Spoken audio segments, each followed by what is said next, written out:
Cuchulain, champion of Ireland. Among all the early literatures of Europe, there are two which, at exactly opposite corners of the continent, display most strikingly similar characteristics. These are the Greek and the Irish, and the legend of the Irish champion Cuchulain, which well illustrates the similarity of the literatures, bears so close a resemblance to the story of Achilles as to win for this hero the title of the Irish Achilles. Certainly in reckless courage, power of inspiring dread, sense of personal merit, and frankness of speech, the Irish hero is fully equal to the mighty Greek. Cuchulain was the nephew of King Conor of Ulster, son of his sister Dechtyre, and it is said that his father was no mortal man, but the great god Lugh of the Long Hand. Cuchulain was brought up by King Conor himself, and even while he was still a boy his fame spread all over Ireland. His warlike deeds were those of a proved warrior, not of a child of nursery age, and by the time Cuchulain was 17 he was without peer among the champions of Ulster. Upon Cuchulain's marriage to Emer, daughter of Forgal the Wily, a druid of great power, the couple took up their residence at Armagh, the capital of Ulster, under the protection of King Conor. Here there was one chief, Bricrea of the Bitter Tongue, who, like Thersites among the Grecian leaders, delighted in making mischief. Soon he had on foot plans for stirring up strife among the heroes of Ulster, leaders among whom were the mighty Laegaire, Conall Cernach, cousin of Cuchulain, and Cuchulain himself. Inviting the members of King Conor's court to dinner, Bricrea arranged that a contest should arise over who should have the champion's portion, and so successful was he that, to avoid a bloody fight, the three heroes mentioned decided to submit their claims to the championship of Ireland to King Ailill of Connaught. Ailill put the heroes to an unexpected test. Their dinner was served them in a separate room, into which three magic beasts, in the shape of monstrous cats, were sent by the king. When they saw them, Laegaire and Conall rose from their meal, climbed among the rafters, and stayed there all night. Cuchulain waited until one cat attacked him, and then, drawing his sword, struck the monster. It showed no further sign of fight, and at daybreak the magic beast disappeared. As Laegaire and Conall claimed that this test was an unfair one, Ailill sent the three rivals to Cuchulain of Kerry, a just and wise man, who set out to discover by wizardry and enchantments the best among the heroes. In turn they stood watch outside Cuchulain's castle, where Laegaire and Conall were overcome by a huge giant, who hurled spears of mighty oak trees, and ended by throwing them over the wall into the courtyard. Cuchulain alone withstood the giant, whereupon he was attacked by other magic foes.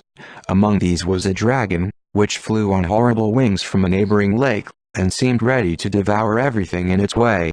Cuchulain sprang up, giving his wonderful hero leap, thrust his arm into the dragon's mouth and down its throat, and tore out its heart. After the monster fell dead, he cut off its scaly head.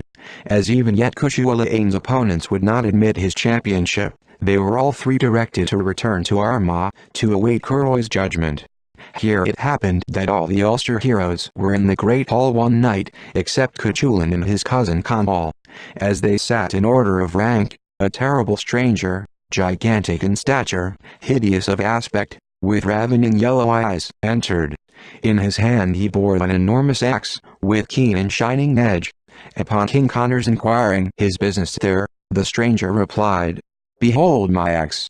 The man who will grasp it today may cut my head off with it, provided that I may, in like manner, cut off his head tomorrow. If you have no champion who dare face me, I will say that Ulster has lost her courage and is dishonored." At once Laegaire accepted the challenge. The giant laid his head on a block, and at a blow the hero severed it from the body. Thereupon the giant arose, took the head and the axe, and thus, headless, strode from the hall. But the following night, when he returned, sound as ever, to claim the fulfillment of Laegaire's promise, the latter's heart failed him and he did not come forward.